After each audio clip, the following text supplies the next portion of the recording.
Hey friend, welcome back to the channel. Let me know if this has ever happened to you. You have your stabilizer, you tear off the wrapper and you use it. Everything's fine. You put it away for the next time, and when that next time comes, you can't remember what type of stabilizer it was so that you can know what to use it for. After you have accumulated a few different types of stabilizer, some of them can start to look the same, which poses a problem. How to keep track of what stabilizer you have so that you know what to use when. Well, in today's episode, we're going to put that dilemma to rest for once and for all, because I'm going to show you how to make embroidered stabilizer tags for your stash, so you always know what you have and you can always keep track. So without further ado, let's get started.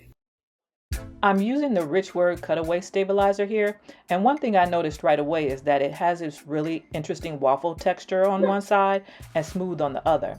Now I'm not sure if that's purely a design choice or if there's actually a right side and a wrong side to it.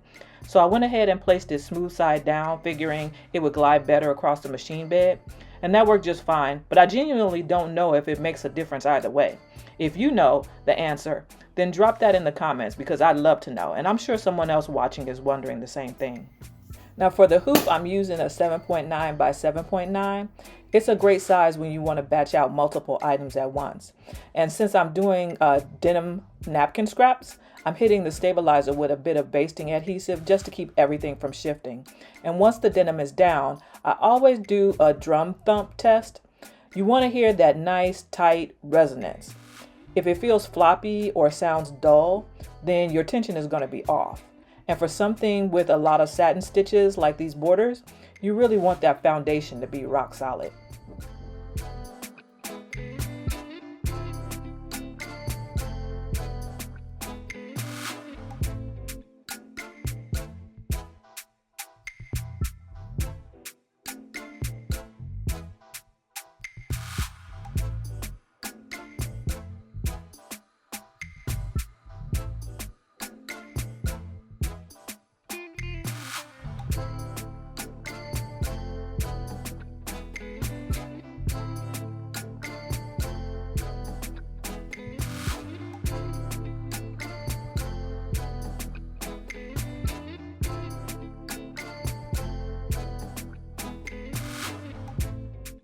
I'm going to do my stitch out on my Poulin EOS CO7, and honestly, one of the things that still surprises me every single time is just how quiet this machine is. Like, I'm not exaggerating when I say it's more of a hum than anything else. It's almost melodic. Coming from a multi-needle that sounds like a small aircraft, this thing is genuinely a pleasant experience to stitch on. It just makes the whole process so much more enjoyable. And if you're using their free InStitch software, transferring your design to the machine is so simple. No more fumbling with USB drives, although that is still an option if that's your preference. But being able to send it wirelessly is just one less friction point in your workflow, and I appreciate it more than I expected to. Now, before I hit start, of course I'm going to run a trace, and I always do this just to visualize exactly where the machine thinks the boundary is. And once I'm confident everything is within the limits, I can finally get those first stitches going.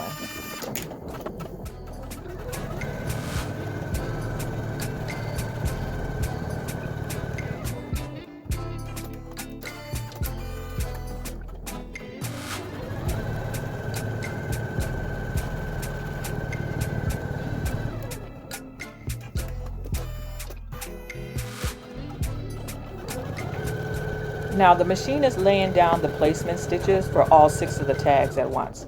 Now for 4 of these, I'm just sticking with the base denim.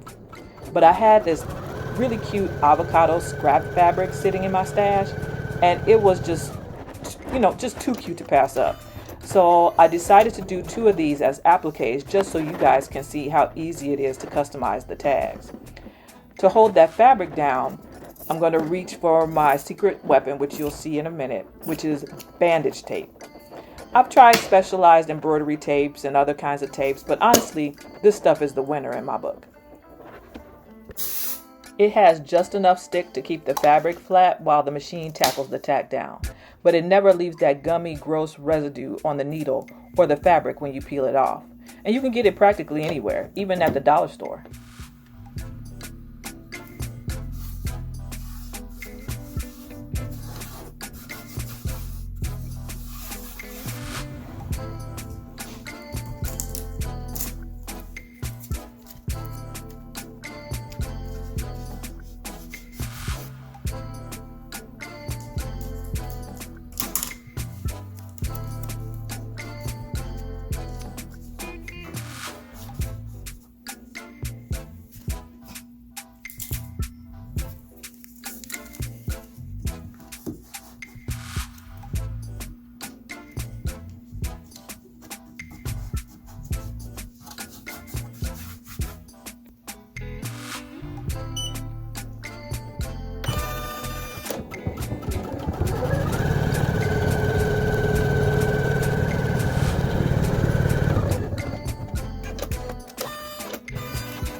Here's the lineup of the 6 thread colors that I chose for the label borders. I wanted a nice variety so they'd pop against the stabilizer rolls and I could identify them easily. But as often happens when I'm getting ahead of myself, I ran into a bit of a snag. I accidentally stitched the first set of buttonholes in red when they were supposed to be white. This is exactly why it's a good idea to actually print out your production sheet. If I'd been looking at it, I would have seen that the machine wasn't ready for the border colors just yet. It's a great reminder that even if you think you know the file in and out, the production sheet is your best friend for staying on track. So I did a quick swap back to white, finished those buttonholes, and we got back to business.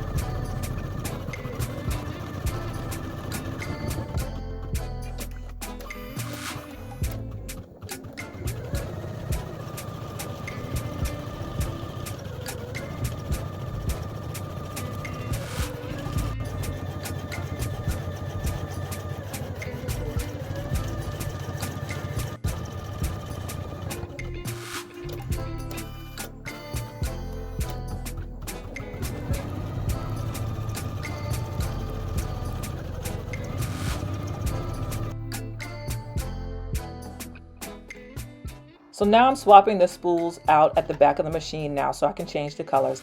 And you better believe I've got that production sheet front and center this time. Rethreading is just a part of the rhythm of a multicolor project like this on a flatbed machine. And so we're moving now into the long stretch of stitching out the borders for all 6 of the tags.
And y'all, I just love watching this part. There's something so satisfying about seeing that dense satin stitch build up. It's the stage where your projects go from just scraps to looking like actual professional things, in this case, my labels. And it takes a little time, but since the machine is so quiet, I usually just hang out and enjoy the process.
So let's get it off the hoop and take a closer look. They look great, but if you look really closely at the green border, you can see a tiny bit of the white underlay thread peeking through the top stitches. It happens to the best of us, so if it happens to you, don't worry. Instead of stressing over it, just grab a matching fabric marker and give it a tiny tap. It's a quick little oopsie fix that completely hides the white thread and makes the border look perfectly solid. If you've never tried that trick, it's a total lifesaver for those minor tension blips. All right, so I'm just going to get them out of the hoop, and now I'm going to cut the tags out and spend some time, a little bit of time cleaning up the jump threads on the back. I know the back won't really be seen once they're on the rolls, but I just feel better knowing that they're all tidy.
For the buttonholes, I'm using my small extra sharp scissors.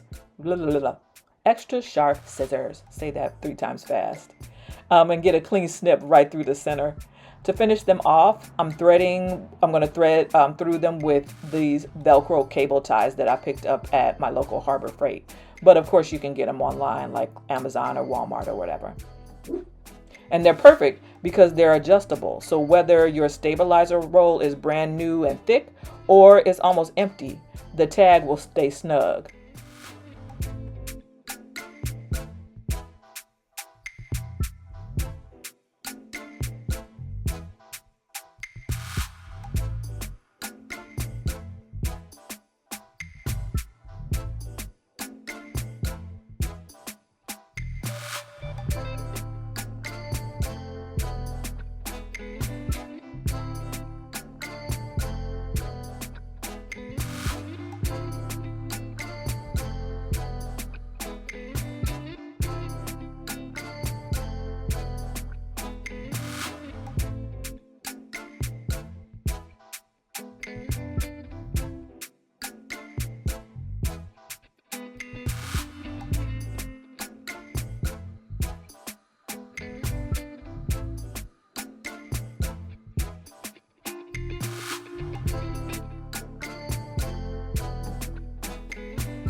And there you have it, a full set of custom embroidered stabilizer tags that look great and keep your craft space organized. So you always know what you have, so you know when to use it. Really love this project because it checks a lot of boxes. It's beginner friendly enough that you can tackle it even if you're fairly new to machine embroidery, and it's genuinely useful once it's done. No more guessing what stabilizer is what. If you'd like to skip the setup and jump straight to creating, I do have this project file available for purchase, and I'll drop the link below in the description. Everything is already dialed in, so all you have to do is load it and stitch. I really hope that this has been helpful for you guys, and if you found value in it or learned something new, go ahead and give the video a like and subscribe to stay tuned for the next video. In the meantime, check out these videos that YouTube thinks you should watch next. And until next time, bye-bye.